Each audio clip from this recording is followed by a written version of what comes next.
he has taken up very live case studies of practical significance, and all the participants will definitely benefit from the discussion.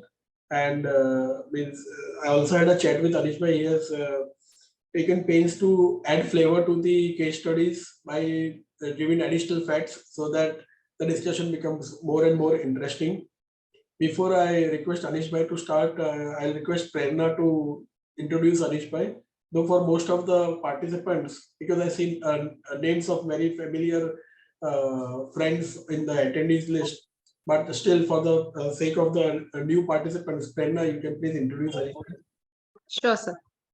So Anish sir is partner tax and regulatory services with SRBC and Associates EY member firm, and he looks after tax litigation and advisory. He was also the president of CTC in 2020-21, and he has contributed several papers, articles in various newspapers as well as magazines and at various forums.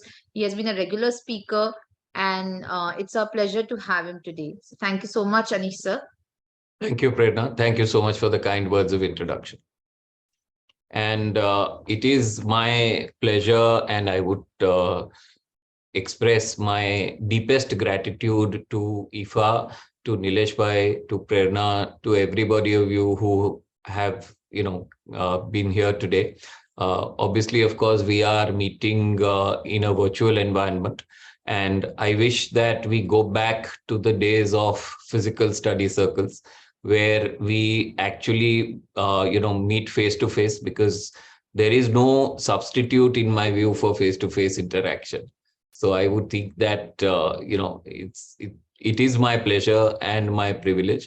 And as Nilesh bhai rightly said, we'll try and look at live situations where most of the case studies that we're taking today are actual experiences that one has had in the recent past, and not that, something that has been, how do I put it? That's not something which is dated. I think at least most of the case studies are something that has happened in the past few months. So with that, if I may start with Nilesh bhai's and Prerna's permission. Can I start? You can share your screen, and yes, I agree with you that there is no substitute for in-person meeting, because in such a study circle type of atmosphere, there can be discussion, there can be interaction, and that is what is the feature of a study circle meeting, that one discusses deep dives into several points. Otherwise, it will become a lecture meeting. But I think given the circumstances, we are having an online mode, and very soon we should move to the offline mode. And you can please share your screen and go ahead. Thank you. So really, this is what we have today. There are 7 case studies which we'll be taking, and I would want to focus really on the first 5, because these are something which, as I said, are experiences of the recent past. And, despite whatever we try, I think, the cat and mouse game with the department will kind of go on. And therefore, from a perspective of us more being able to understand the practical nuances, the real issues around, what can probably be useful and what cannot be, I would think that I have tried to keep the case studies in that format, so that it's not that, we realize something which is, it's not something which is saying, I didn't realize that. I think we all know what these case studies are all about. But it is useful for us to understand those little nuances where a slight difference in treatment can probably result in a different outcome as far as an assessment is concerned. So with that, I think let me just start off. Before starting off, I always invoke the blessings of the gurus. So let me do that. Dhyana Moolam Gurur Murti, Puja Moolam Gurur Padam, Mantra Moolam Gurur Vakyam, Moksha Moolam Gurur Krupa, Om Shri Guruve Namah. Seeking the blessings of the gurus, let us move on to the first case study. Now, the first case study is something about, the eligibility of an SPV to a Mauritius treaty. And we are looking at, permit me to also please go off video, because for me to read the screen will be a little difficult with the video on. I'll have to go a little closer. So permit me to go off video. I will come back during the question answer session. So really what we're concerned with is a Mauritius-based investment company, which sells shares of an Indian company in May 2017. The capital gains, so obviously these investments are grandfathered because the selling of shares in May 2017, the purchases were made before 31st of March 2017, and these are therefore in a way grandfathered investment. The purchase was made before the Mauritius Treaty was amended by virtue of the protocol, right?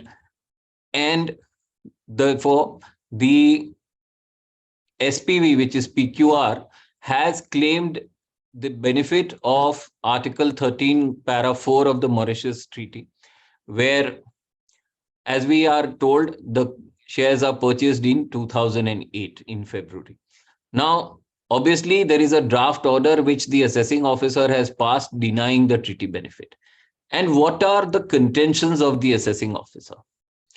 The contention of the assessing officer is broadly that this entity is only a shell, a conduit, and the real control of the investment was with a US resident who was also the beneficial owner of the investment. Now, a brief background of what we're looking at, and I would urge you to all keep a pen and paper with you, and also try and draw two columns on that piece of paper. One is, what is the requirement with relation to the form of the transaction, and what is, in your view, a characteristic which provides substance to the transaction.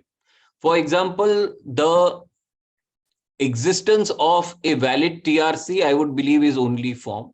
Mauritius directors being 2 in number are only form. So as we go through each of the facts, please make sure that you list down what is the characteristic or what is the fact which lends itself to form, and what is the characteristic that lends itself to substance, right? So ABC Private Equity Fund is a pooling vehicle located in the Cayman Island. It has US and non-US investors, okay? Now, the fund has two investors companies where it holds 100%, PQR and XYZ. Both of these are incorporated in Mauritius on the same day, that is 1st of April 2007. PQR focused on investment in India, whereas XYZ was set up to make investment in other Asian countries. Okay. PQR and XYZ both hold a GBL1 license issued by the Mauritius FSC.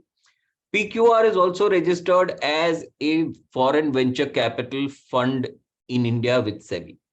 Investment would be directly made from the PE fund, could have been directly made. However, the management of the PQR wanted to delineate the Indian sector from the other investments, hence two separate investment companies were formed, right? So those are the facts. A little more facts are that these two entities hold a valid tax residency certificate from the Mauritian government since their incorporation, which is renewed every year. This PE fund pools investments from various investors worldwide where there is an investment opportunity and passes on the funds to the investment companies for making the investment. From 2007 to 2018, the holding of the US and non-US investors in the PE fund has been 70-30. The US investor in that PE fund is a company which is USCO, which is 100% held by Mr. Jason, who is a US tax resident. The 30% of the non-US investments are held by residents of UK, Germany, BVI, and Cayman Islands. And the PE funds and the IC are supported by an investment manager, which is incorporated in Mauritius, but which is a subsidiary of the US company. The US company, you have to remember, is the 70% investor in the PE fund. There is also a secretarial company, which is a Mauritius company, which is unrelated, which provides operational support, administrative and secretarial services. Secretarial company is an unrelated third party, right? And of course, there are other service providers, which is lawyers, financial advisors, tax advisors, auditors, etc., which are paid through this secretarial company, right? The secretarial company on behalf of PQR makes all these payments, incurs all these expenses. The fund has incurred expenses of about $400,000 per annum on an average in the past 5 years on management fees paid to the fund manager and the fees paid to lawyers, financial tax advisors, etc., etc., etc. However, it's not recouped any investment from the investment company. So as far as the investment company is concerned, on its debit side of the P&L account, these expenses do not show. It is only the PE fund which has incurred these expenses. This is unusual a little bit in real life, but sometimes it can happen. Now, PE fund and the investment companies, of course, do not have any employees, but are fully supported by the investment manager and the secretarial company. Registered office of these entities is that of secretarial company, i.e. these entities meaning the two Mauritius entities, PQR and XYZ.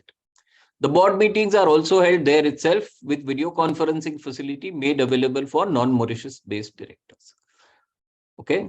There is an investment committee which comprises of the representative of US company and one each of the non-US investors, which recommend portfolio investment to the board based on majority votes with the right to veto with the US company. Jason and the CFO of the US company are also on the investment committee, and PE fund have common directors and ICO, which are two employees of SEC company. In addition, Jason is also a director of this PE fund, and the CFO is a director in the investment companies. While two employees of SEC attend the board meetings in person, right? Jason and the CFO, if they are not present in Mauritius, attend these meetings by video conferencing. Jason and the CFO make it a point to physically attend at least one board meeting in a year. The two employees are also authorized signatories of the bank account held by the PE fund and ICs in Mauritius. However, if the funds transfer exceeds a certain limit, then obviously Jason's or the CFO's approval is required. And there is no recoupment of expenses from the investment companies, nor any service fees are charged by the PE fund. And PQR has invested with the funds in India with RBI approval. So this is really the structure that we are seeing, right? The investment is held in for about 11 years. So being purchased in 2008 and sold in around 2007, May 2017. And the share purchase agreement for the share transaction is signed by the CFO of the US company, right? In the capacity of director of PQR. This is the structure chart as we see, normal structure as we see in any kind of PE investment. The key observations of the assessing officer for denial of the treaty benefit in the assessment order are this. 70% of the contributions since the incorporation is sourced from the US company. PQR has neither utilized its own funds nor has any borrowed funds for making investments in the Indian company. All the funds belong to the US person only.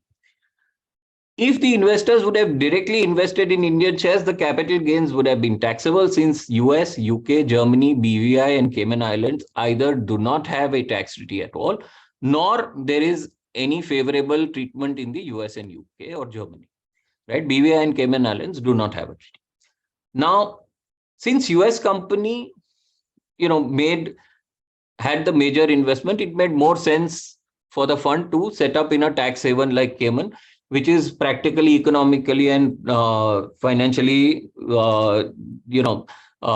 something which has acceptable. So therefore, you have gone to Cayman Island, and there is no economic presence of PQR in Mauritius, no employees, etc., etc., etc. Now, these are actual facts of some companies with certain tweaks made.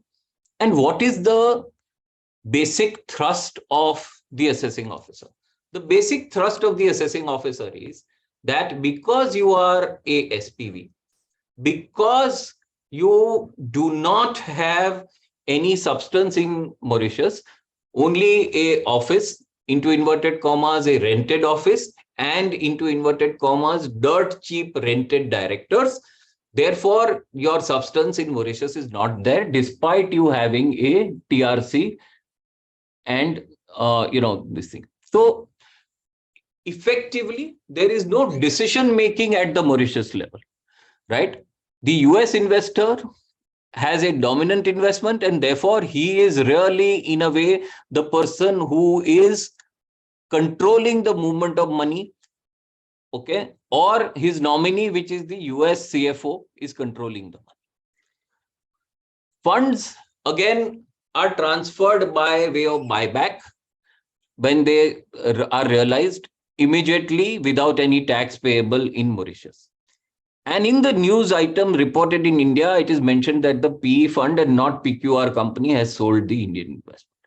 So therefore, the AO holds that you are not eligible to treaty benefit. And the question really is this, that what is it that is needed to basically get treaty benefit in scenarios like this? Is it only the fact that, and today, what is it that is relevant? Is it only your TRC that is relevant? Is it also the fact that the government of India, via a press note dated 29th October 2016, when the treaty was amended, very clearly mentioned therein that capital gains for investments made prior to 1st of April 2017 would not be taxable. In fact, there is a press release dated 29th October 2016 which says this in so many words. And therefore, can you say that just because I have a grandfathered share, I don't really need to look at anything as far as the substance of the Mauritius company is concerned, right? And should I therefore look at a situation that, look, prior to April 2017, there was no LOB clause in the Mauritius Treaty, a limitation of benefit clause. And therefore, I should be able to claim the treaty benefit. Okay. Or should I look at it in a different way to say that since all treaties inherently contain a anti-abuse provision and they are not supposed to be, something that aid and abet tax evasion, should I look at it in a different manner? And before the preamble was amended, the language of the preamble was like this. The government of the Republic of India and the government of Mauritius, desiring to conclude a convention for the avoidance of double taxation and the prevention of fiscal evasion with regard to taxes on income and capital gains and the encouragement of mutual trade and investment, coupled with the fact that the LOB clause does not cover this thing. So if basically the intent and purpose of the treaty is to encourage mutual trade and investment, which is what also Azadi Bachao in a way blessed, saying that because the treaty does not specifically talk of avoidance of double non-taxation, the benefit of the treaty ought to be given to a resident who holds a valid tax residency certificate. Okay. And the question really is, therefore, 2 or 3 very key questions that arises. How do I look at this as an arrangement? Do I look at the conduct only of the Mauritius company, which is my assessee in this case? Do I look at the conduct of the investment company as well as the PE fund together? And therefore, do I then look at the entire arrangement as being a structure or a series of transactions? What do I look at when I need to establish that I am validly set up in Mauritius? So what are the factors which are of form and what are the factors which are of substance. Let's go one by one. The fact that I have a valid TRC is a matter of form. The fact that I have two Mauritius directors as required to obtain that valid TRC is a matter of form. The fact that I have books of account in Mauritius is a matter of form. The fact that I also have my board meetings in Mauritius is a matter of form. Please remember that nothing turns on the fact that, especially in today's times, that my non-Mauritius directors do not attend my board meetings physically. They attend it by video conferencing. It does not matter. Therefore, can I thus say that, and that is the logic that the learned AO gives me, can I say that my meetings are in a space which is not in Mauritius? They are in somewhere in video conferences, they are somewhere in the cloud. And therefore, when my US investor who holds the majority shares of the PE fund, who also holds a veto, right, he decides on something, does it mean that I am not eligible to claim treaty benefit? Okay, that was one part which we will deal with as we go along. The second part, which is very important, is how important is it to have your own office, to have your own employees, and to have some sort of physical infrastructure, particularly if you are only an investment company. What will be some other factors which you will look at when you determine whether that particular company is eligible for treaty benefit or not? So let's go through some of the factors which I believe are critical to the determination of all. Number one, the fact that I am part of a reputed private equity investment group and I am only a vehicle to manage investments in India should not be any challenge. What can, however, be challenging is that I was incorporated only to hold one single investment. I held that single investment maybe for 2 years, maybe for 3 years, maybe for 5 years, and then I got liquidated. If at various points in time, I hold different investments, albeit all of them being Indian, that would always lend more credibility to this whole arrangement, to this whole structure. But sometimes you can't have that because your investors may want you to have only a specific investment focused special purpose vehicle. So therefore, what do? What is it that you would want to see in that special purpose vehicle for you to claim Mauritius treaty benefit? The fact that you are a special purpose vehicle, as we said, is given. And the fact that you belong to a reputed PE house is also given. Now, what is it that you would want to basically establish? Number one, my bona fides as far as the company is concerned. I am incorporated. I have a set of directors. Now, my set of directors obviously can be Mauritius as well as non-Mauritius. We have had cases where the AO points out that I have more non-Mauritius directors than Mauritius directors, and therefore my control and management resides outside of Mauritius, doesn't reside within Mauritius. To my mind, that is not a significant factor. But sometimes you have to look at whether the AO is also counting alternate directors as non-Mauritius directors. Because if he is counting so, then you have an argument to say that if he is counting alternate directors as an additional director, that is not what it is. Supposing I have 3 Mauritius directors and 4 non-Mauritius directors, but A and B are alternatives to C and D.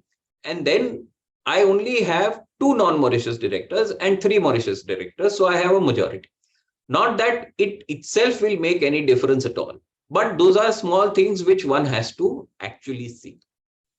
The second thing is, how important is it that I have my registered office only at a service provider's location and I don't have it myself.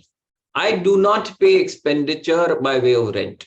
I do not pay expenditure by way of director's fees. I do not pay expenditure by way of administrative expenses. Does that make a difference? My answer to that is it absolutely makes no difference whatsoever. The reason for that is that if there is my shareholder who is picking up my expenses by way of some sort of subvention, it should not tilt the case against me. It should not create a bias against me. It should not create a presumption against me that I do not have the required substance. What is important for me is my board meeting and the decisions that are minuted at the board meeting and the process that has gone to make that decision. In our facts, we have an investment company, we have a management company. In the board meetings, clearly the management company will have to propose the investment or the divestment to the investment company directors. There has to be a proper discussion. There is also an investment committee where certain representatives of the shareholders are there. The investment committee will need to propose the investment to the board. Based on the recommendation of the management company, the initial paperwork, the initial preliminary work will have to be done by the management company. The investment committee will then have to make the recommendation, and there has to be deliberation at the board of directors in terms of certain questions and answers which would be raised. And based on that, if the decision is made, I would believe that it would be very difficult for the department to be able to make out a case that you do not have substance in Mauritius and therefore you are not entitled to treaty benefit because of all of these reasons. The fact that the press reports something is of, again, no consequence. The press may report that the PE fund has made the divestment, which is what is the case. You will read newspapers every day saying that XYZ PE fund, ABC PE fund has made the divestment or the investment, as the case may be. But in the press release that the PE fund gives out, or in the press release that the group gives out, it is very important to mention very specifically that the investment and the divestment is made by the investment company, i.e. PQR in our case. Press may report what it may want to report. We don't really necessarily care. But in our communication to the outside world, it must be that the investment and the divestment are being made by the investment company itself, the SPV itself, and by no other person. Somewhere we also tend to trip on few things. A member of the PE fund is sometimes appointed as a board of director on the investee company if we are having a substantial shareholding and we negotiate for a board seat. In which case, again, there has to be a very clear communication that in the shareholders agreement, it is only the SPV which has the power to appoint that director, and the SPV should be appointing that director, and the investee company should accept the recommendation of the SPV. So we need to have correspondence between the SPV. It is, I would think, having shareholders agreement is good, but I would be happier if we have in our possession a letter from the SPV saying that as our representative, we want XYZ ABC as the director. The question can now therefore come, is that who is this XYZ ABC? What connection does he have to the SPV? And the answer to that is very simple. XYZ ABC is a person who has good amount of experience in managing Indian investment. He is also in a way a representative of the shareholder, and therefore there should be no challenge. Supposing there is an employee of our management company, the Mauritius company in our case, who is the nominee, or the Mauritius company has an Indian sub-advisory company as we have as a structure, and an employee of the sub-advisory company is nominated. To my mind, that makes no difference. We cannot have a situation, somebody can argue, and somebody has tried to put in a question in a proceeding, unfortunately it didn't go in writing, to say that why are your Mauritius directors not the nominee? Now that is a matter, I believe, of commercial negotiation and a matter of commercial prudence. I may not want the Mauritius director onto a company, onto my investee company as a board member. So I don't think anything can turn specifically on that. But these are things where somewhere the dots of the I's and the crosses of the T's will have to be inked out very properly. The reason for that is that the more documents we are able to place onto a assessing officer's record, such that he is able to, he is not able to refute our contentions of there being substance in the Mauritius entity, will be very, very, very important. We'll come to the grandfathering a little later, because I would think that grandfathering is a legal issue, and we will look at a decision where in the grandfathering situation, the Delhi tribunal actually has respected the grandfathering. But the whole point is that if we are able to get home onto the substance situation, then we will not be required to get into the legal issue of grandfathering, and we will have a little bit of respite on the legal issue, because the legal issue can be challenged by way of an appeal before the High Court. A factual issue cannot. And therefore, the existence of substance being a question of fact, I would think that the better option for a taxpayer is to put in as much factual data into his submissions as possible, so that on merits, it becomes very difficult for an assessing officer to deny him the treaty benefit. So let's go through some of the other issues that we need to discuss before we conclude this case study. Can I apply the principal purpose test if, say, this was not Mauritius and this was France, right? And can I say that if the PE fund was also located in France, which would be a double Mauritius or a double France or a double Netherlands structure, which is again common, can I say that that would make a difference?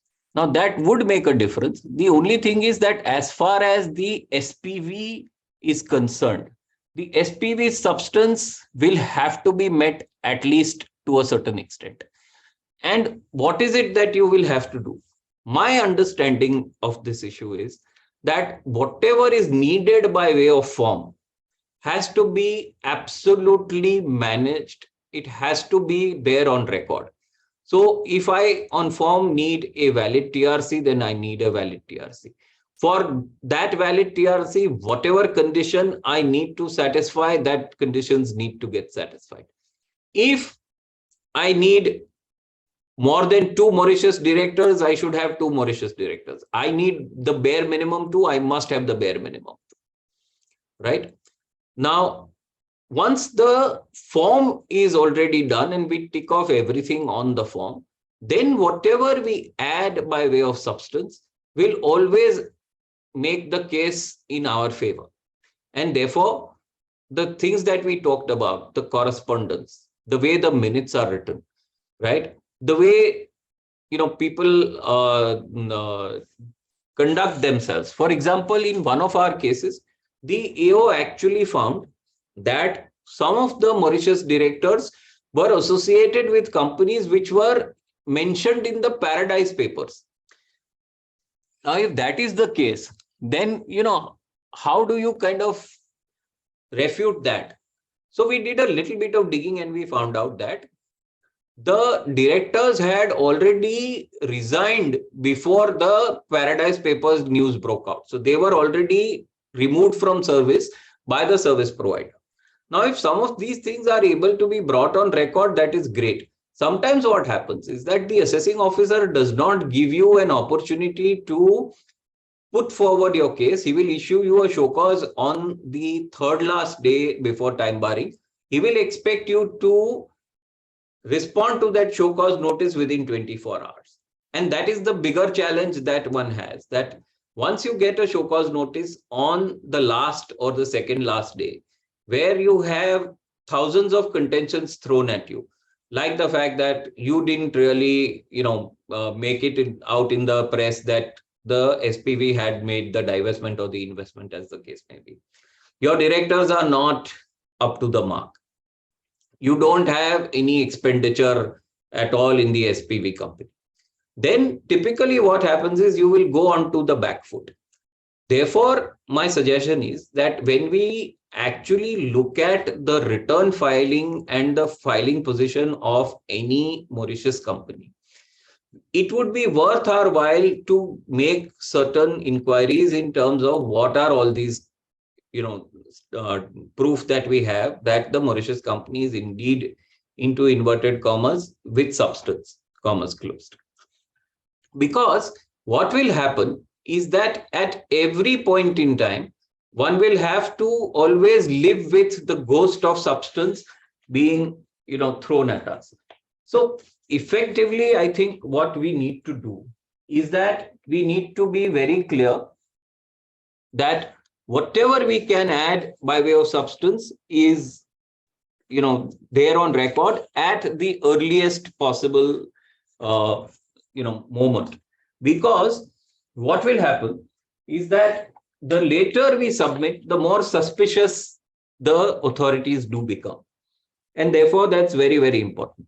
Now, in terms of, certain decisions that we need to look at when we look at all of this, obviously, we know Azadi Bachao, we know circular number 789. We're not going to get into those decisions. We are also not going to get into certain decisions which we know, right? For example, we know Tiger Global 116taxman.com 878, where some of these facts were there. And somewhere, very clearly the AR has held what it has held in terms of, the substance and the non-granting of the tax benefit. AB Mauritius 90taxman.com 182 again tells us what we need to avoid. And of course, AB Holdings, which again is the holding company of AB Mauritius. If you read AB Mauritius for the first 25 pages, you think that everything's going the taxpayer's way, and suddenly then there is a U-turn. So therefore, please be very careful in terms of, how you look at it. Now, 2 or 3 things. One is also remember that there is no requirement for beneficial ownership as far as the capital gains article is concerned. That principle is upheld by the Bombay Tribunal in the case of Blackstone Capital Partners, where the citation is 138taxman.com 328, and where the tribunal has very clearly held that beneficial ownership is not required. The tribunal then, of course, sent the matter back to the AO, but the assessee then filed a miscellaneous application, and the miscellaneous application was allowed by the tribunal by MA numbers 258 Mumbai 2022 and 259 Mumbai 2022. Date and the date of the order is 9/11/2022. So from that perspective, very clearly the tribunal has said that beneficial ownership is not required as far as the capital gains article is concerned. Now, if we look at the grandfathering, which is what we said we will look at certain decisions. And what is the position with regard to the grandfathering? When India signs a treaty with effect from a particular date with a particular country, can you therefore say that no, this was always the intention, and therefore the amendment should be given retrospective effect or whether it should be given prospective effect. And the Delhi tribunal has very clearly held in the case of MIH India Mauritius Limited versus ACIT, which is ITA number 1023 Delhi 2022. The order is dated 16th November 2022, where the grandfathering provision has been upheld. Let me just read 2 or 3 paragraphs from that order such that we know what it is. I'm reading paragraph 16, which is the last paragraph of that order. A careful reading of Article 13.4 makes it clear that the source state had authority to take the capital gains only if the value of the shares is derived principally from the immovable property, blah, blah, blah.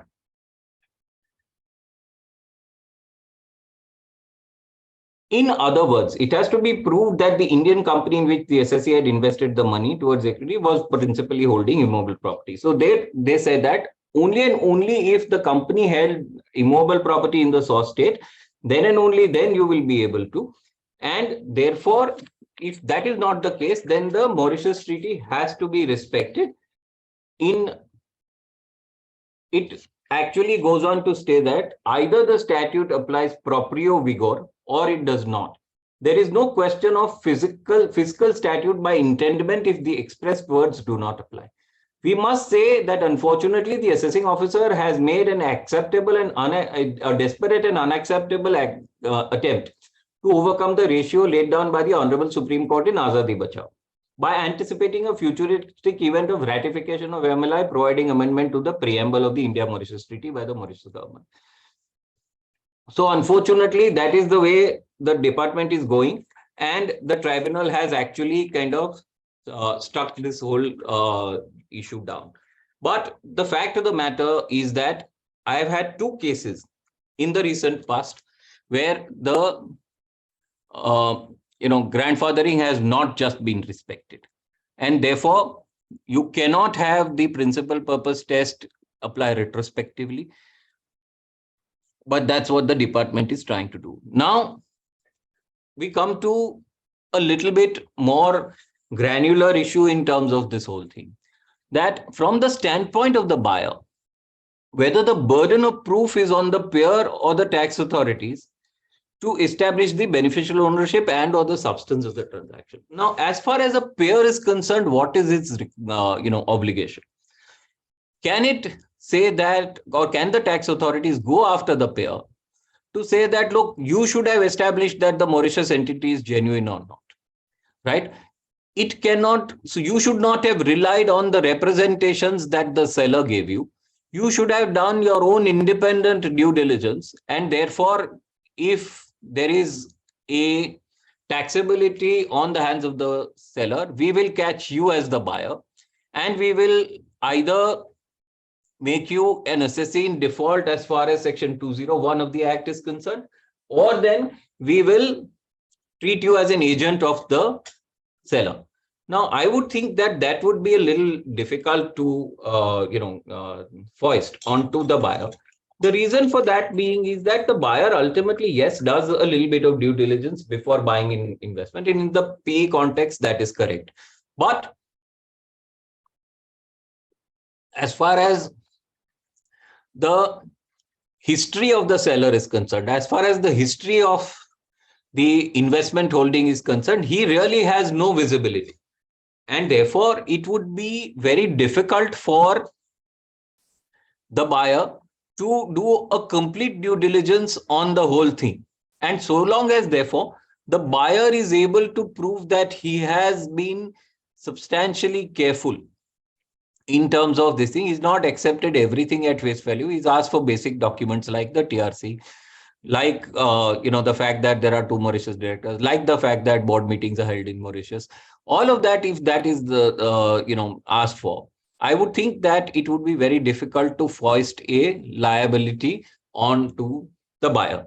But the fact of the matter is today that there is no respect at certain quarters for grandfathering. I'm not saying this is happening all over the place? Answer is no, it is not.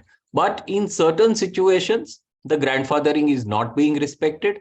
And that itself sometimes is a cause for worry, because all this while India has a proper reputation in terms of, despite Vodafone, despite whatever it is, India still continues to be one of the favored investment destination. And therefore, if things like grandfathering are not respected, one would worry that what is going to happen. So one will have to watch this space. One will have to see how the tribunals take a position. Today, at least the wind seems to be blowing in favor of grandfathering. The wind seems to also be blowing in favor in terms of certain things that the SSE has done. But in future, one will have to be more careful as things go by, that as much evidence as possible to establish substance is concerned needs to be put onto the file of the assessing officer at the earliest possible opportunity. So I think with that, let me conclude this case study. If there are any questions on this case study, I will answer. Otherwise, we will move on to the next case study. What I would is, considering what you suggested to put on as much facts as possible, some time back, Mauritius has come out with some requirements about substance. So if the company or if the taxpayer is able to justify substance under those guidelines, I think that also might be a good thing to put on the table, that even though these guidelines are not applicable, I am still compliant of the substance requirements under the domestic law. Absolutely. Absolutely. I think that is a very good point, that the substance requirements which are brought out by the Mauritius authorities should at least be put onto the table, such that the taxpayer is able to then canvass before an appellate authority that these may not be applicable to me in terms of the Indian law, but at least I have put in whatever the Mauritius law requires me to put in. So therefore, I would think that, yes, that would weigh it would weigh certainly favorably in, the taxpayer's side. And another question which is bothering me is that this is a pre-GAR scenario, but whether under the post-GAR scenario, whether this respect to the grandfathering can still be expected? So again, the challenge is that, yes, this is a pre-GAR scenario. In a post-GAR scenario also, I would believe that the government has been very vocal in terms of saying that these investments will be grandfathered from GAR as well. And therefore, I would think that if the matter were to go before an appellate authority, the appellate authority certainly would weigh in favor of the taxpayer rather than otherwise. I would think that, my personal sense is that in a post-GAR scenario also, grandfathering should be respected. Only thing is, we will have to see how and in what fashion the respect comes. There is one question from one of the attendees. What if the AO has relied on the OECD commentary on Article 1 that states that improper use or abuse of treaties is not allowed? Does the grandfathering apply when the treaties were never meant to be abused? So then the question really would be, in what shape and form have I abused the treaty? I think history will tell us that Mauritius has been used as an investing destination into India for several years by several taxpayers. That is point number one. Point number two is, on facts in this particular case, we see that it is not a fly-by-night operator which has used this. It is a proper recognized PE fund. The company has been in existence. It continues to make investments from that same company. It is not that I incorporated the company in year 1, made an investment in year 2, waited till year 5, shut the company down in year 5. If that is the case, then yes, I have one more additional layer to prove that why did I shut this company down in year 5. But again, if I am able to prove that, the philosophy of investment of this particular PE group is to use a single SPV for a single investment and then wind it up. And it is not only in India that I do this. It is also for investment in other countries that I do this. I incorporate subsidiaries. I make the investment. Once the investment is sold, I liquidate that subsidiary. If that is something that I am able to establish and establish that it has been my investment philosophy for a number of years, then I would think that it would be very difficult for an assessing officer to allege that I have just used and abused the treaty.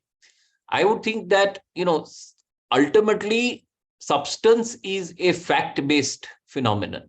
And once we have facts on our side, then I would think that it would be in order for us to produce all the facts at the earliest possible.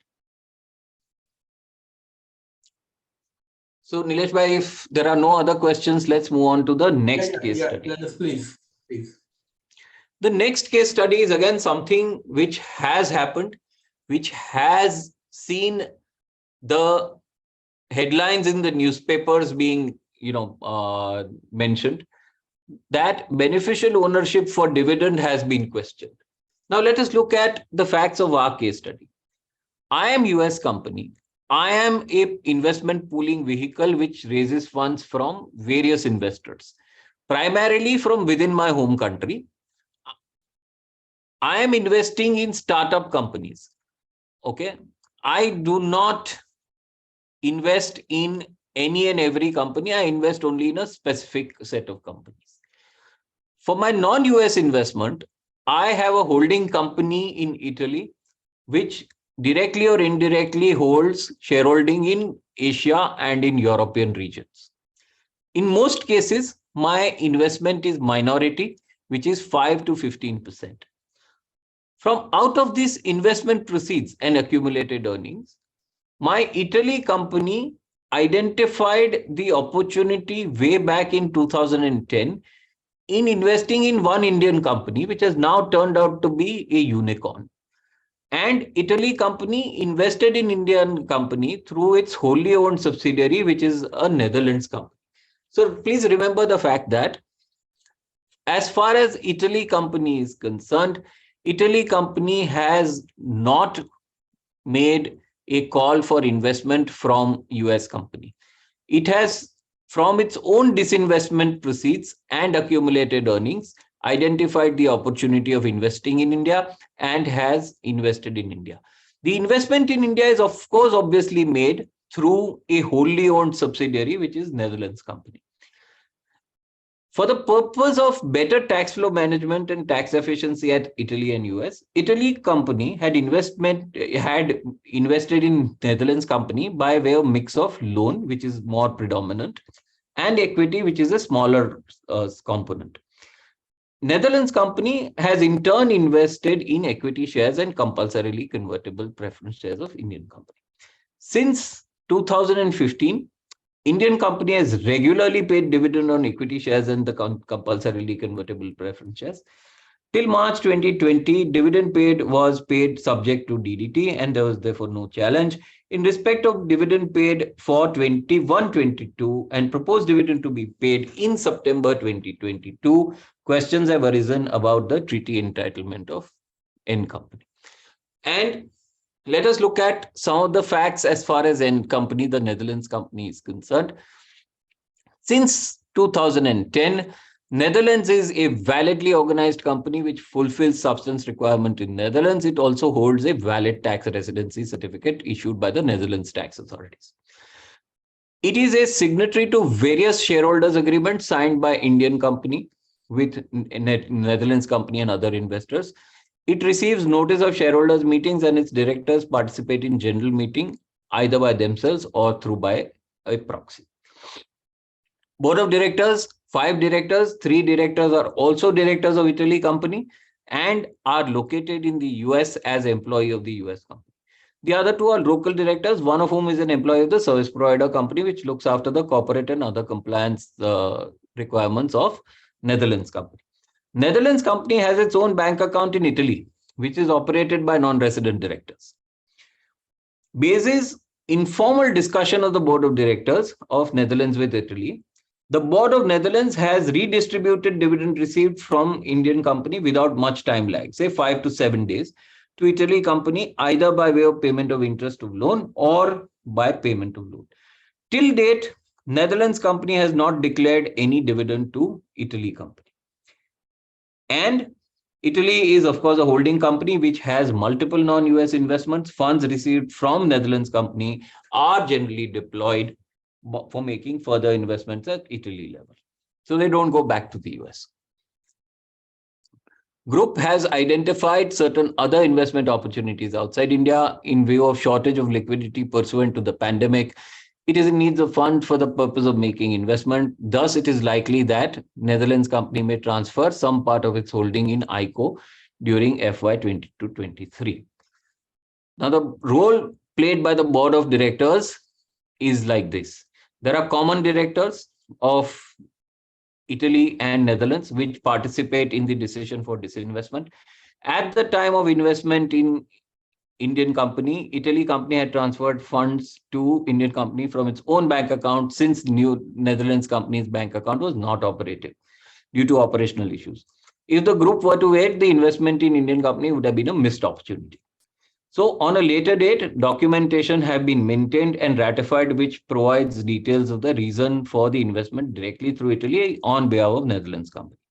And the board of Netherlands company has concluded detailed deliberation for evaluating disinvestment, and these are reflected in the board meetings, and the SPA is authorized to be signed by the local director rather than the non-resident directors. So people are sadder but wiser. Again, this is a structure which we've kind of described. Now, the question really is that in this sort of facts, which are not simple, they are a little convoluted. How do you look at beneficial ownership of the dividend income?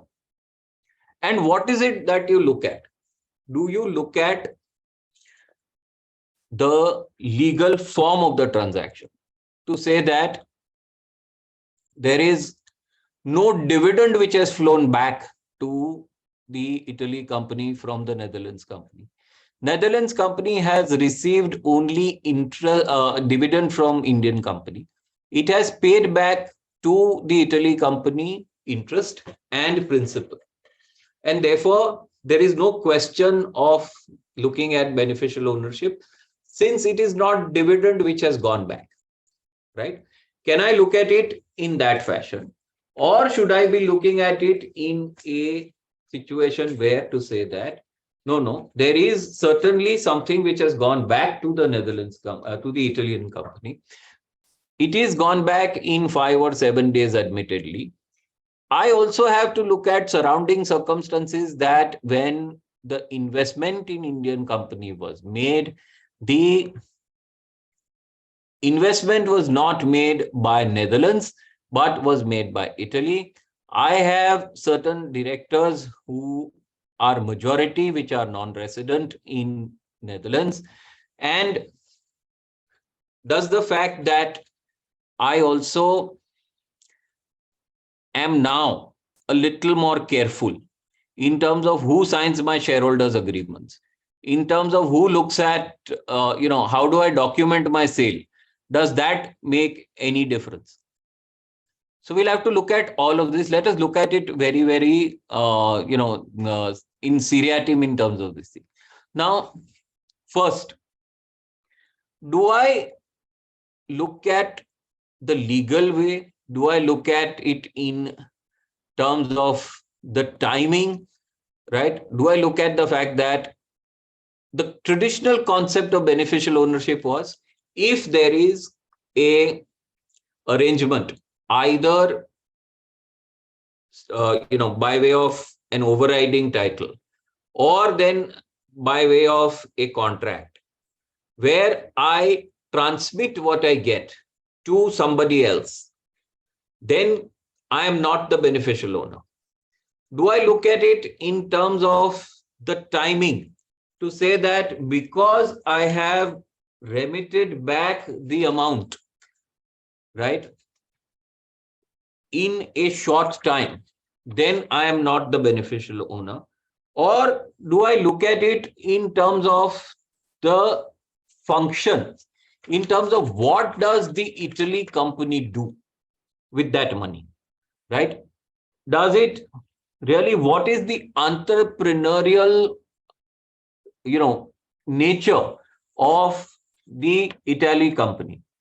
Do I have to look at that, or should I just stop at looking at whatever it is? So do I look at it in terms of the fact that my Netherlands company really is, only an investment holding company?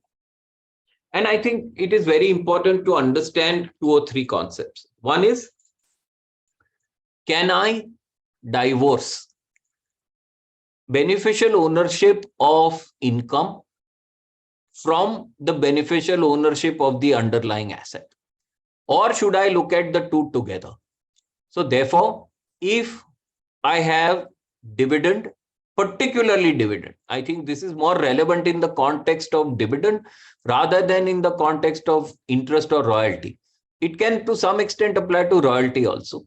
But my question to all of us here is that are shares and the dividend therefrom so inexorably intertwined that I will not be able to divorce the beneficial ownership of the dividend from the beneficial ownership of my shares?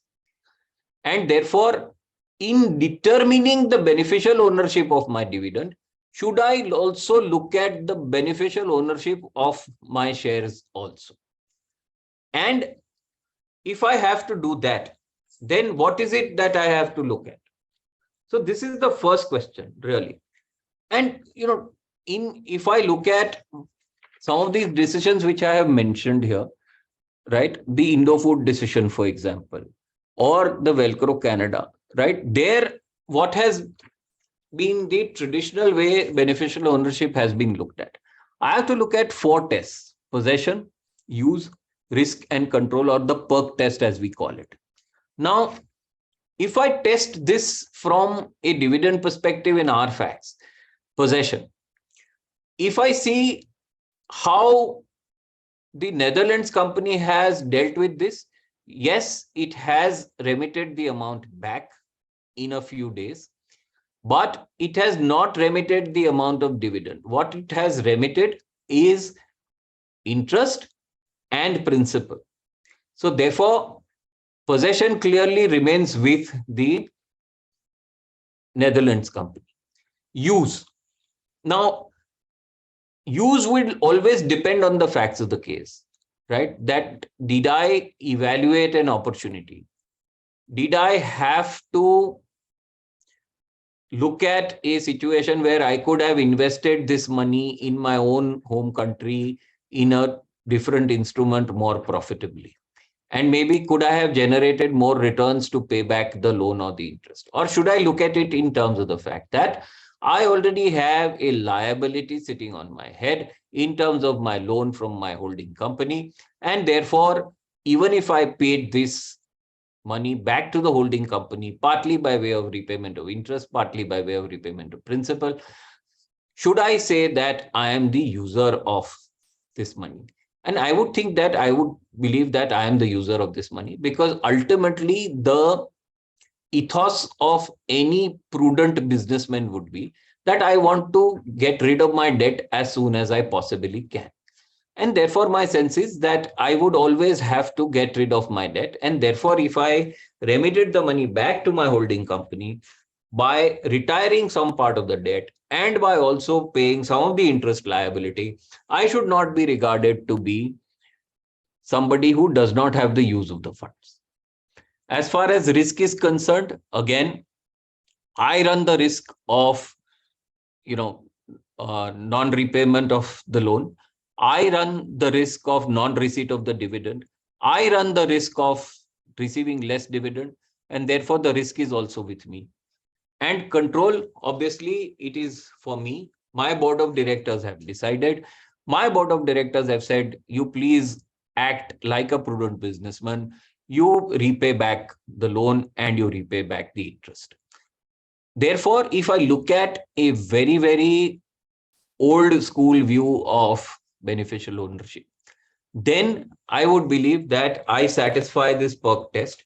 And even though there are certain factors which are not very conducive to my being regarded as beneficial owner, for example, Italy funding the investment straight away and it not being funded through Netherlands, that could be one factor which could probably influence the fact that at that time, somebody could regard me as not being the beneficial owner, right? It is something that certainly somebody has to look at and question.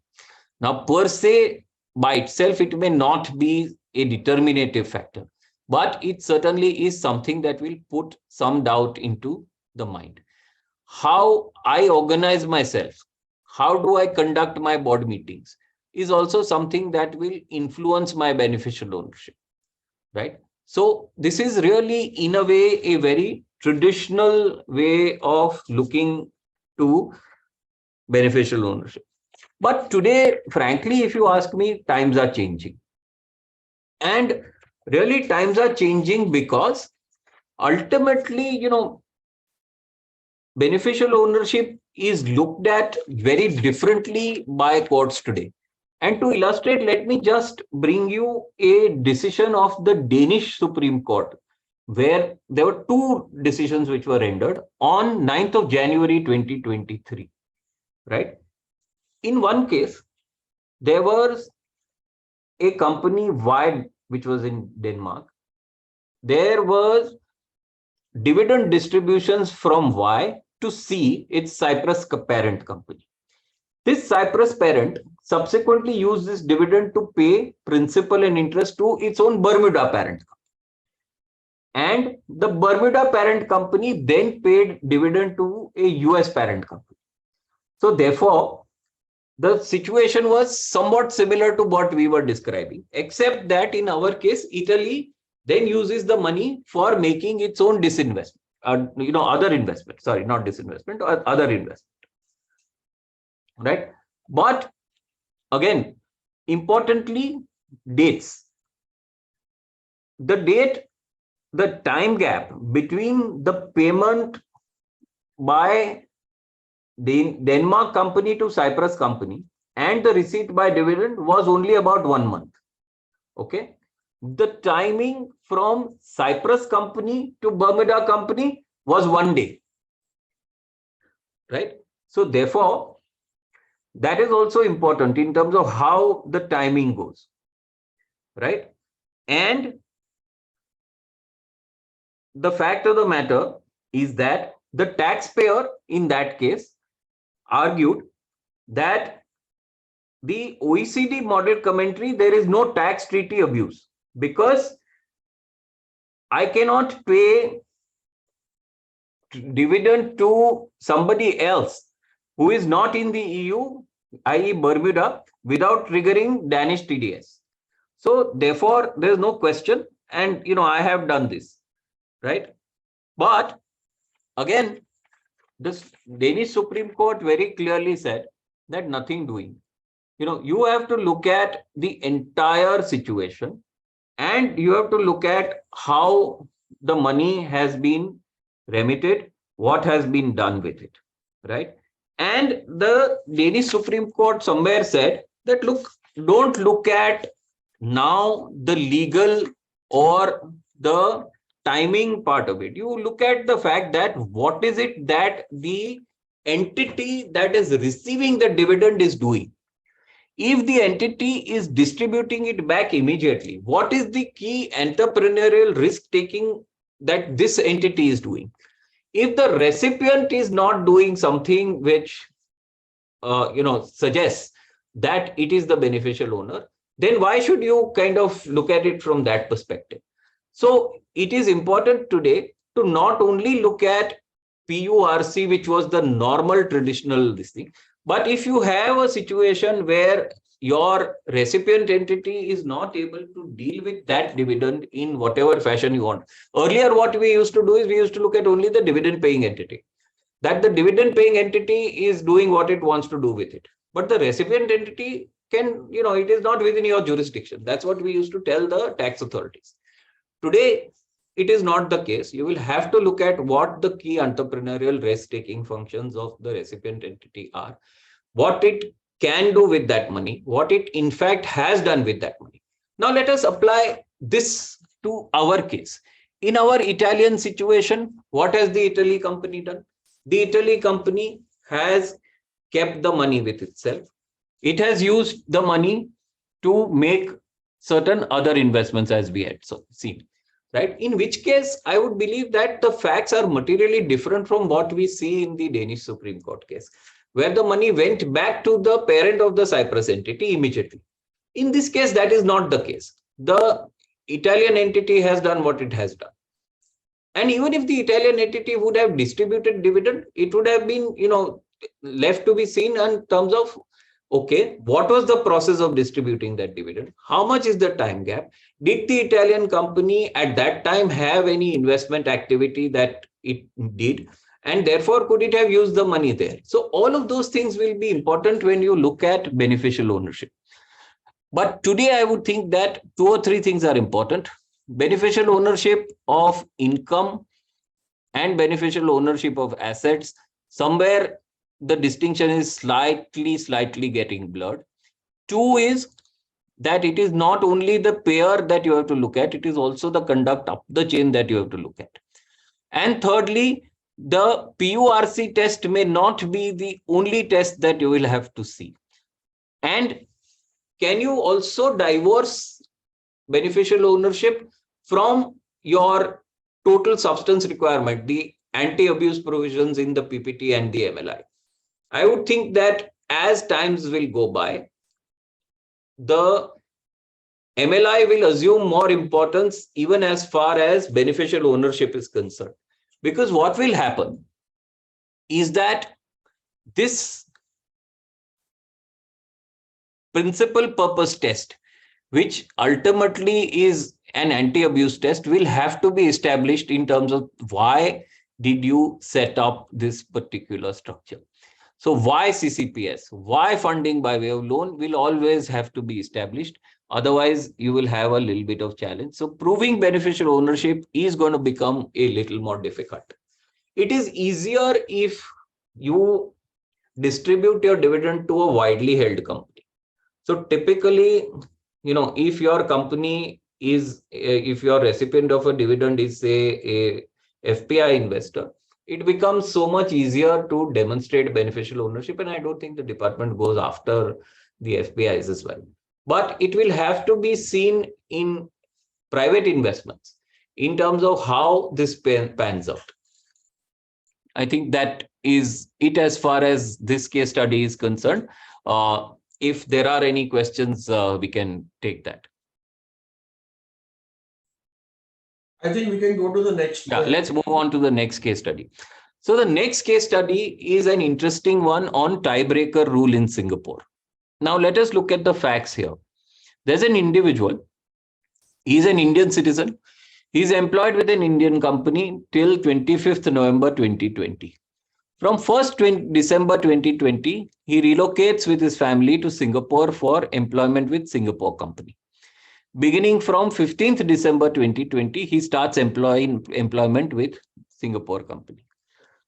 He comes back on 1st January 2023. He stays in Singapore for a good 2 years plus.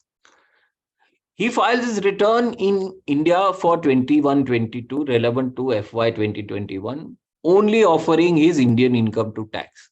He claims treaty benefit for the salary he receives in Singapore from 15th December 2020 to 31st March 2023. He, of course, holds a valid tax residency certificate from the Singapore tax authorities. And he owns a house in India, which has been let out during the period of his stay in Singapore, where he lived in rented accommodation. He also holds substantial investments and operates bank accounts in India because he has gone to Singapore, as we saw, only for a limited period of 2 years. So his savings are all lying here in India, and he operates his bank accounts in India from Singapore. He has paid tax in Singapore on his income during the period of stay, holds a Singapore driving license, and also has and operates a bank account there. Now the question is, in his assessment, what has happened? In his assessment, the Indian tax authorities have not doubted the TRC. They said, okay, I have no problem. But you are resident of India since you have spent more than 182 days in India during the financial year 2021. Therefore, you are resident. Now, you may be resident in Singapore. Okay, Singapore may regard you as a resident. The only question is Singapore regards you as a resident from 15th December 2020. So if you are a resident in India for the whole year, for Singapore, you are only a resident of the part of the year. But if I also apply the tiebreaker, you have a permanent home in India, right? We are aware of the sequence of the tiebreaker: permanent home, center of vital interest, habitual abode, nationality, and map, right? Those are the sequence of the tiebreaker test. Now, you have a permanent home in India. You may have let it out during your period of employment in Singapore, but ownership are still with you. Whereas in Singapore, you have resided only in a rented apartment, and therefore that is not permanent, that is temporary. Your center of vital interest, which is personal and economic interest, also lie in India because you have most of your investments here.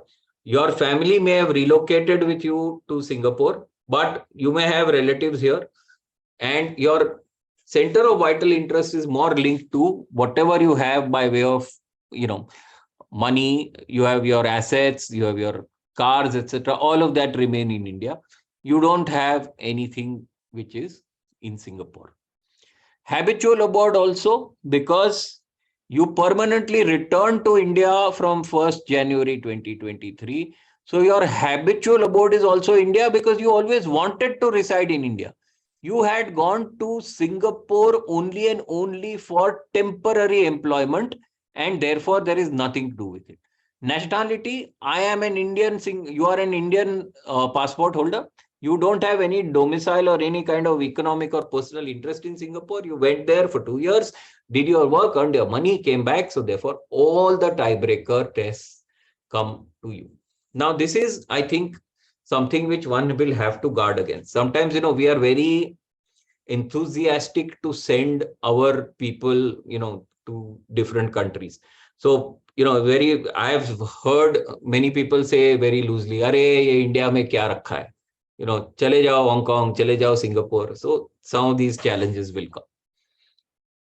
Question really is that when my assessment has happened, what did the AO do? The AO taxed my entire income, including the 3-month salary in India. Now the question is, can I therefore say that my residence in India was only from 1st April to 25th November when I left?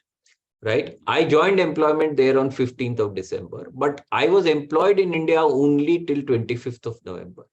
So therefore, my global income for the period 1st April to 25th November should be taxed. Since in that period, I had no other income from any other source except for my Indian investment and Indian salary, I have rightly offered my income to tax. And as far as my employment income is concerned, I will look at only my residence in Singapore, since for that year I had left India for good. And therefore, it is not taxable. I will look at Article 15 of the India-Singapore Treaty, which deals with dependent personal services, and which says that if my employment is exercised in the other contracting state, then obviously I will, pay tax in that other contracting state. So, question is, should I look at it in that way, or should I look at it as split residence? And does the Indian law somewhere recognize split residence at all, or not, or is residence only for a particular financial year? Now, if I look at Indian domestic law, certainly residence is for a particular financial year. Okay. But if I look at the treaty, there is no resident for a particular year, right? It just says resident. So therefore, can I say that since the residence is also not, for a year in a treaty, I am entitled to split my residency. And there again, there are differing views, obviously. The better view seems to be that, yes, I am able to split the residency.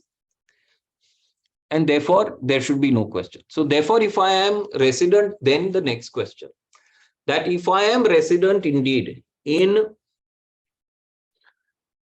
India for the period 1st April to 25th November, and I am a resident in Singapore for the balance period, do I really need to apply the tiebreaker at all? Because there are two different periods. Or should I look at it in a way that I will look at it without prejudice to say that forget everything. For this particular financial year, I am a resident of India. I am also a resident of Singapore, and therefore I will have to apply the tiebreaker. Presuming we say we have to apply the tiebreaker, then what is it that I have to look at? My first tie-breaking test is called permanent home. Now, my permanent home is it the fact that permanent home only means a ownership home, or does it mean a home where I can call it my home, where even though it may be rented, I admittedly have an agreement for a reasonably long period and nobody can evict me. I am not staying like a refugee, 2 days here, 2 days here, 2 days here. I am staying in a rented accommodation, and my rented accommodation should also be looked at as my permanent home. Again, I would believe that it is possible to look at a rented accommodation as a permanent home. Supposing there is no accommodation available to anybody in any of the country. Mr. X doesn't have a home in India, doesn't have a home in Singapore. Then I would fail the permanent home test. Here also, I would think that just because I have an ownership house in Singapore, I would not fail the permanent home test, because I may have a home here in India, but a home is no home without people staying in it. So I am not staying in that home, and therefore there is no question of me having a permanent home in India. For me, as far as I am concerned, I have left India for the purposes of my employment. My employment is in Singapore. I stay in Singapore. I effectuate that employment. My children go to school in Singapore. My wife lives with me in Singapore. And therefore, my permanent home is also in Singapore. If I look at the next criteria of center of vital interest, what is my center of vital interest? Is my center of vital interest my money? And most people will probably say yes. But the question is, it also has to be personal and economic. So economic interest is one part of it. Personal interest is another part of it. If therefore my close family is staying with me, then my personal interests are at one place. My economic interest may be at another place. How do I look at it? Which is the test which weighs more as compared to the other? Now, some people may say that, look, ultimately, a personal interest is a very subjective thing. I may not get along with my wife and children. I have just taken them for the sake of formality. And therefore, how do I look at personal interest in that context? Should I look at personal interest only and only where I am able to establish that, yes, I have a congenial relationship with my spouse. I really like my children. I care for my children. Do I have to establish that? Or then do I go to a simple test of where is my money lying? I could have my money lying in a completely third country. Then would I say that my center of vital interest is in that third country? I may have not been born in that third country. I may have not been educated in that third country. I am keeping my money in that third country only and only because it offers me a better return. It offers me a more stable currency.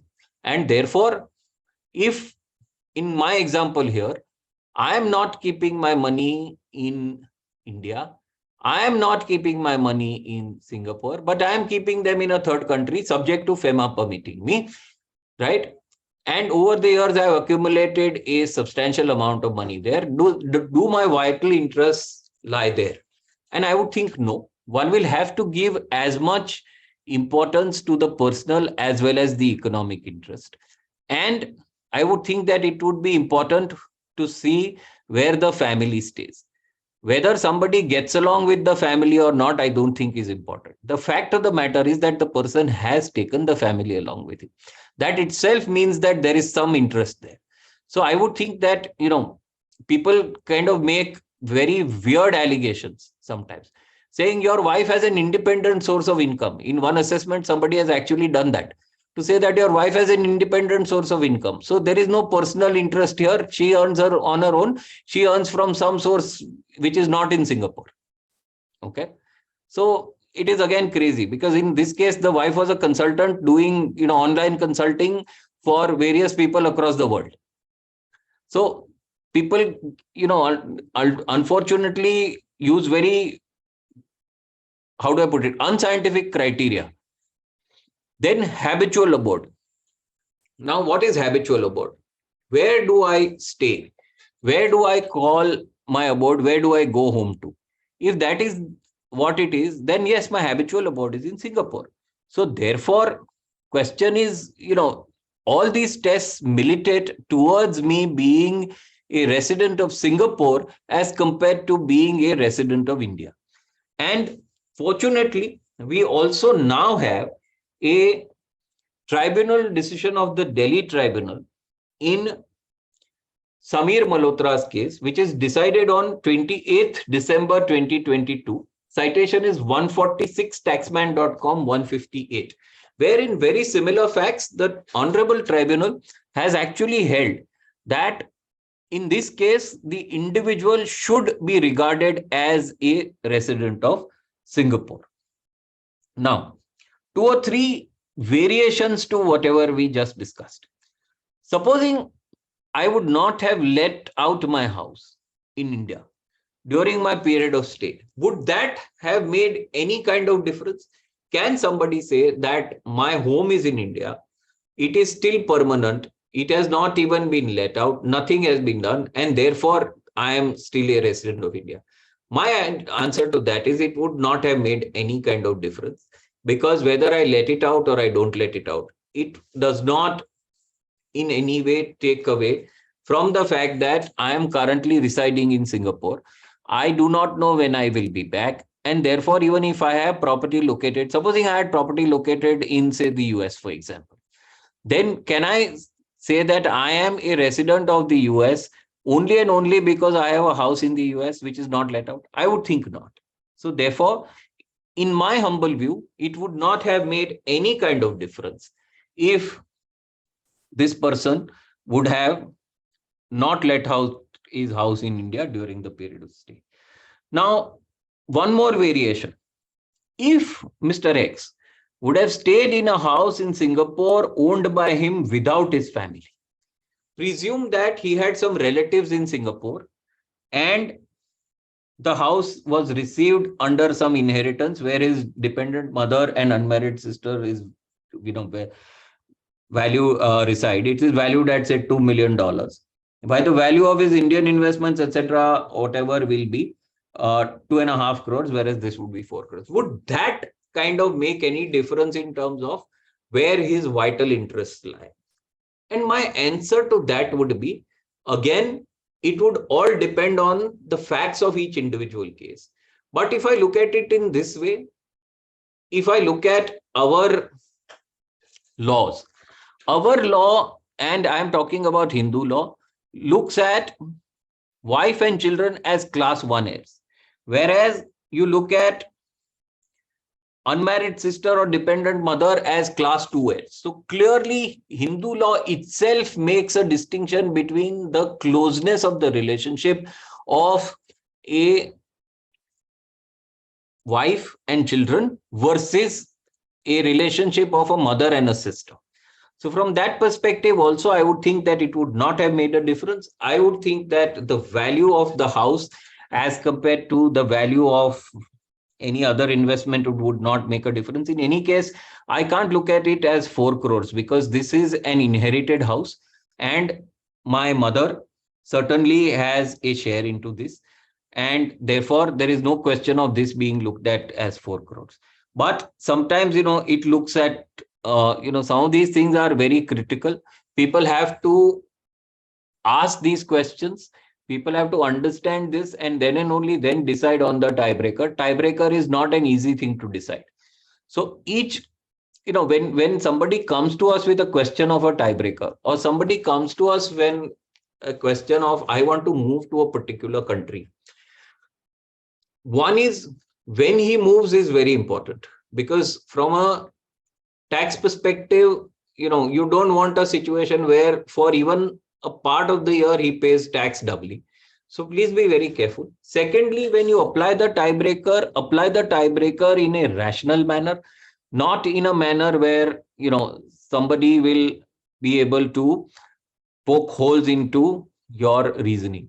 So I would think that is what I would want to state as far as tiebreaker is concerned.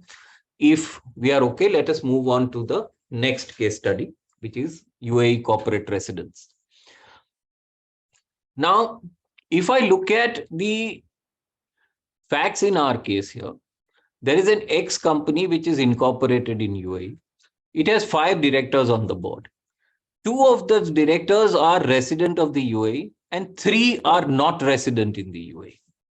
Okay. Meetings of the board of X Limited do not take place physically. Instead, they are conducted virtually over video conferencing. In terms of the articles of association, each group, directors and non-directors, UAE and non-UAE directors, oversee separate domains of the business operation and do not require the approval of directors of the other group.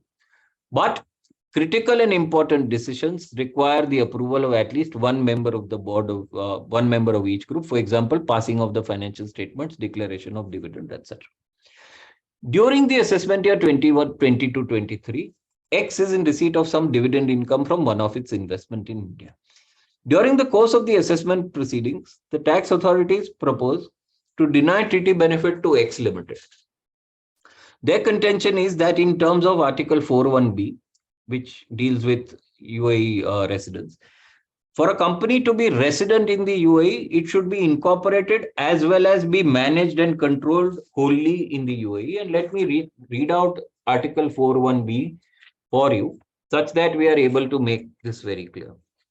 4.1b says, for the purpose of this agreement, the term resident of a contracting state means, in case of the United Arab Emirates, an individual who is present in the UAE for period totaling in aggregate to at least 183 days in the calendar year concerned, and a company which is incorporated in UAE and which is managed and controlled wholly in the UAE.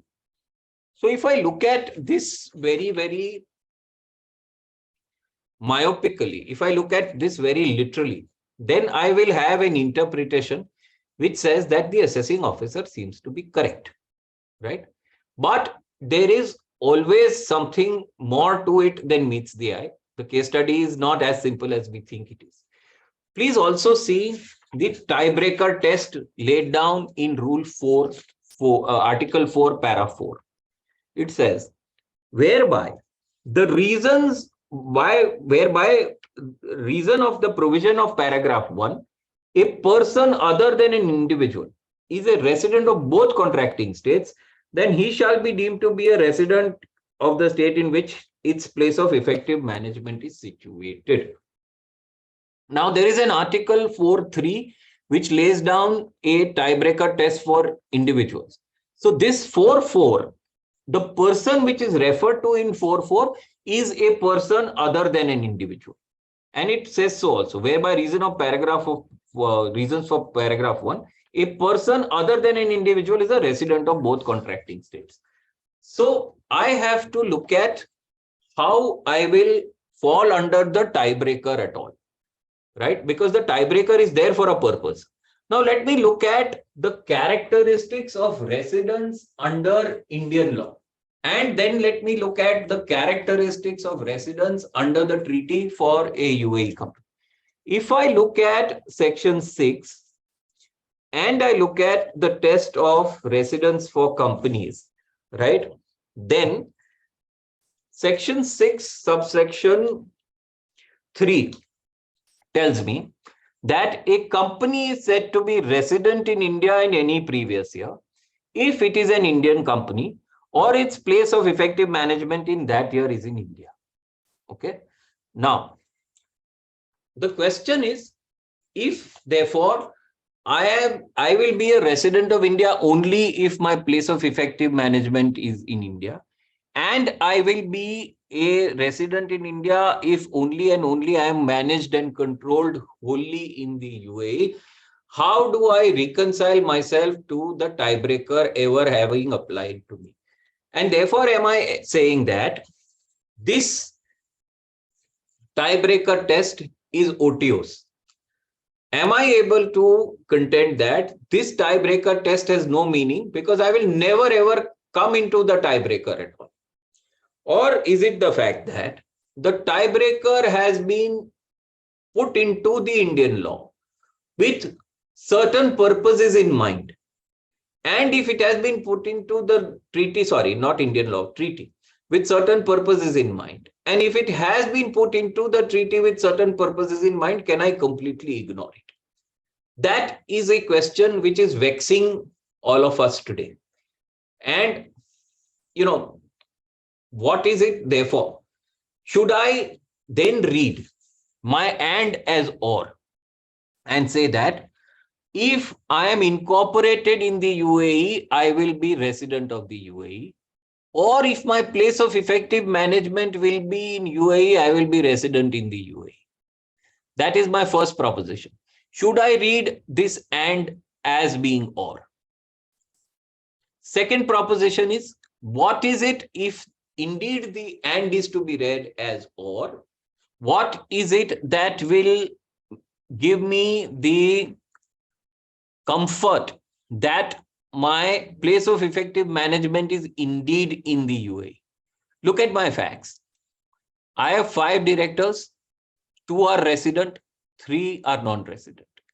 My board meetings of my meetings of the board do not take place physically at all. Right? In terms of articles of association, each group can do whatever it wants, but critical and important decisions will have to be done by one member of each group. So therefore, does it militate towards the fact that my place of effective management is not in the UAE?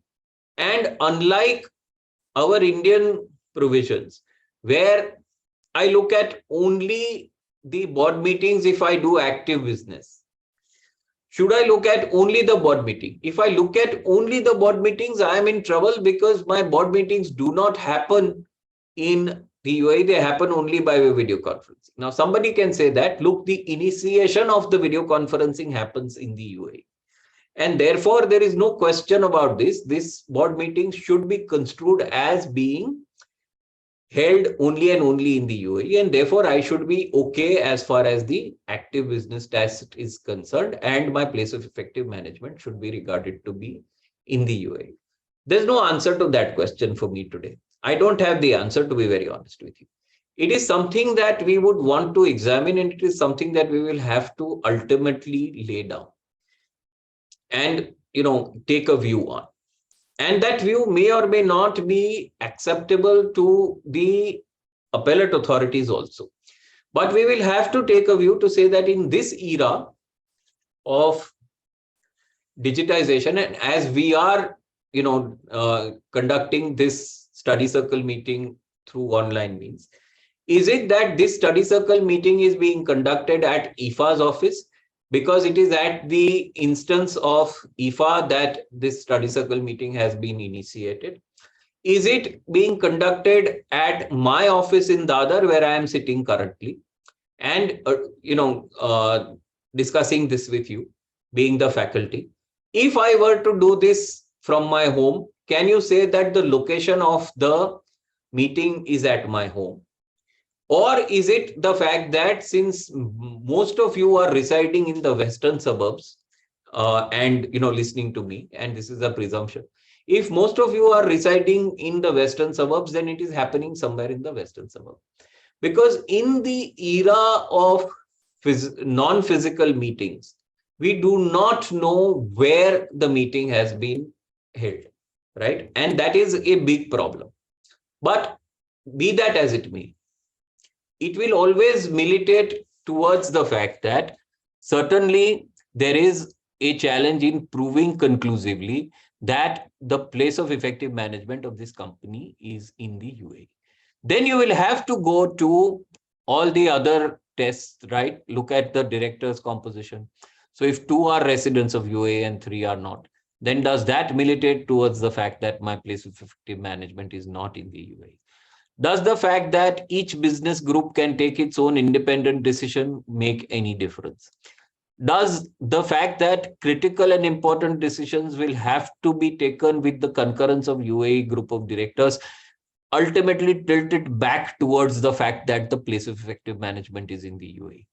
And more importantly, the first proposition that we talked about is the fact that for satisfying residence test in the UAE, you will have to look at a situation where my incorporation and place of effective management is in the UAE. Otherwise, I will be regarded to be a non-resident of the UAE. And if I am regarded to be a non-resident of the UAE in this case, then do I automatically become a resident of India because I do not become a resident of the UAE? The answer to that obviously is no, that I do not automatically become a resident of India. But certainly the fact of the matter will be that if this and is to be read literally, I will have no treaty benefits available to me. And therefore, my lower withholding tax for the dividend will not be available to me. So these are some things which we will have to look at. There is, I believe, this issue has been debated before the Mumbai tribunal. I don't think the order is out. The order is still reserved. But the fact of the matter is, should I read the and in 41B as and, or should I read it in or? I think has already been argued before the Bombay tribunal. We will look at this with eager eyes and see what the tribunal has to say. Because this argument was precisely made saying that how do I satisfy the tiebreaker test if this is to be had? So I thought I'd bring this case to you because it was interesting. It was unusual.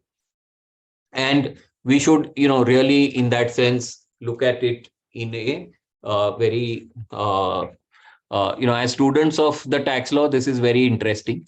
And so there is no ready answer to this case study. It's just about thoughts that one would have in terms of the propositions. Any questions, anybody? All right. That's why I think this physical is probably better, because ultimately, it always becomes a challenge, right?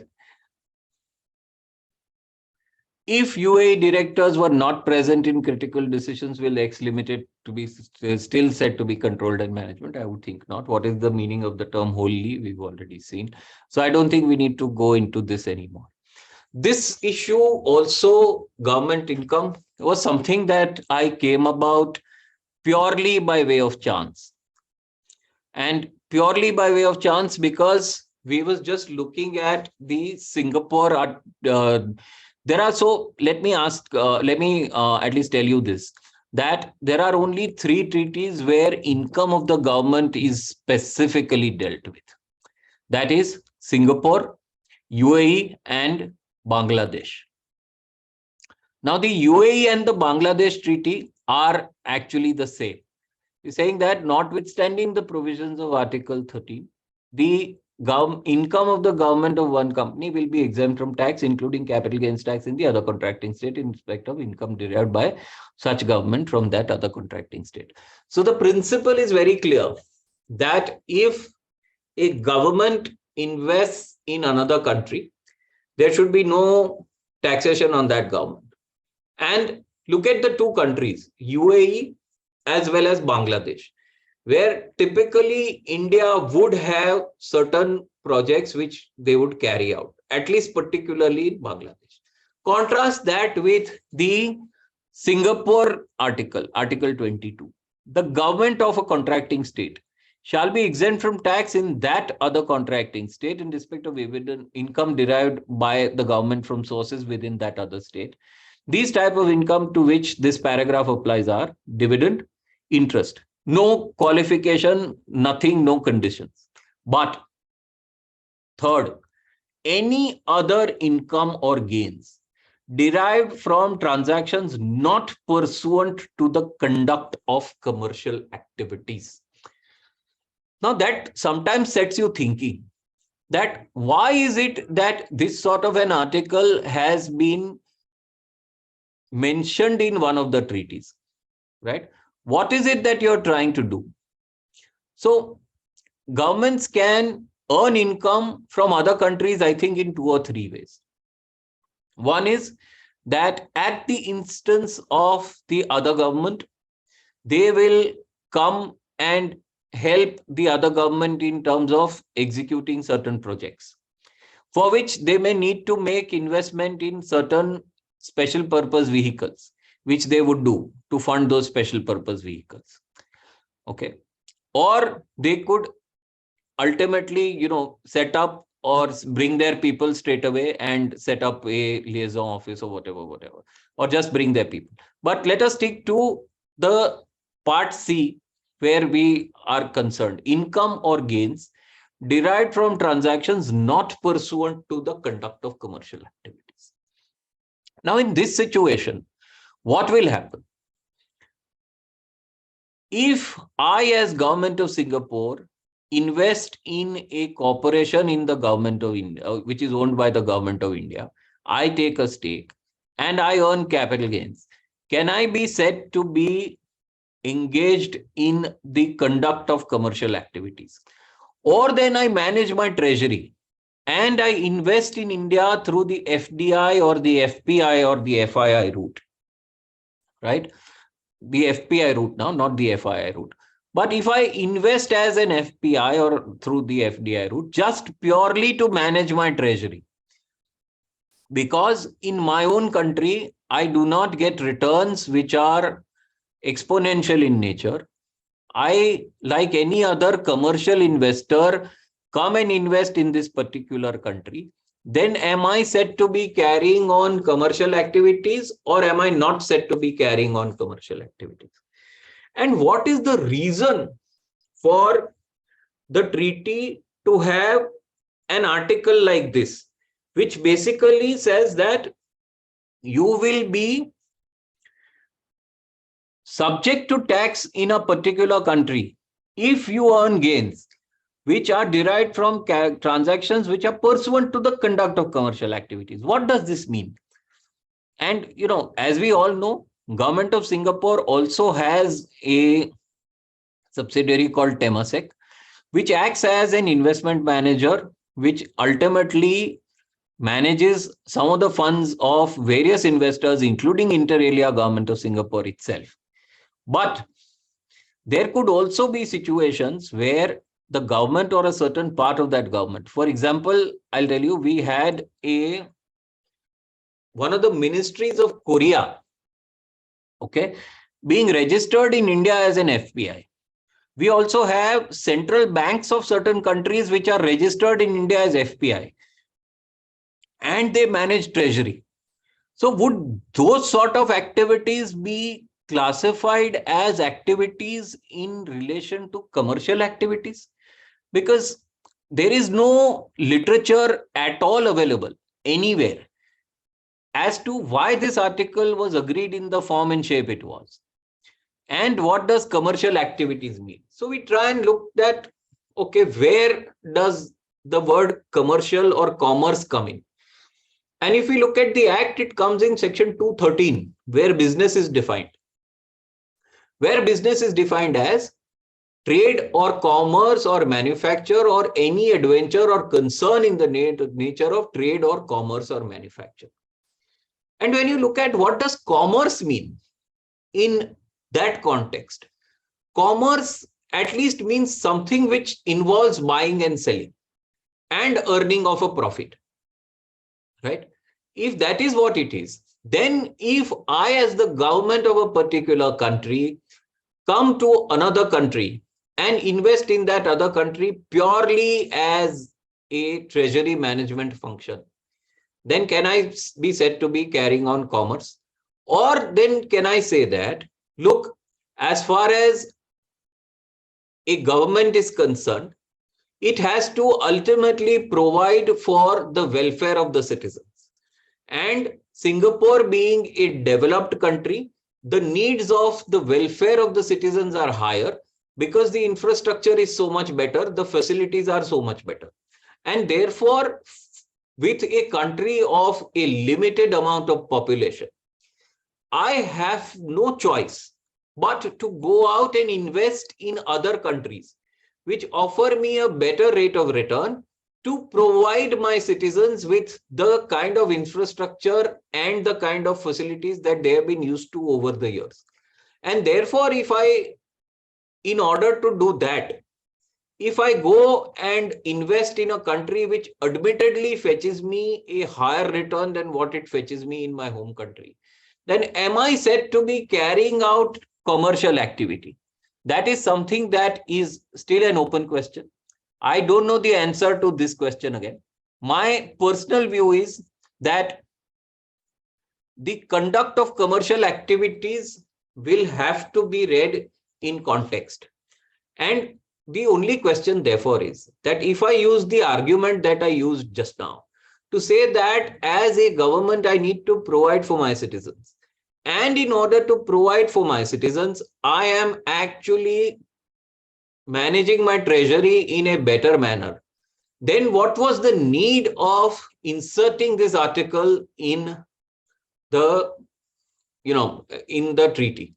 And why is it that it is written only in this treaty and not written in any other treaty that India has signed? So these will all be questions which ultimately, if this push comes to shove, right, will need to be. Now, for all you know, I don't think something like that will happen because it potentially may cause a major international incident. But the point is that when a treaty is negotiated, as we saw, the treaty has to be negotiated with some purpose.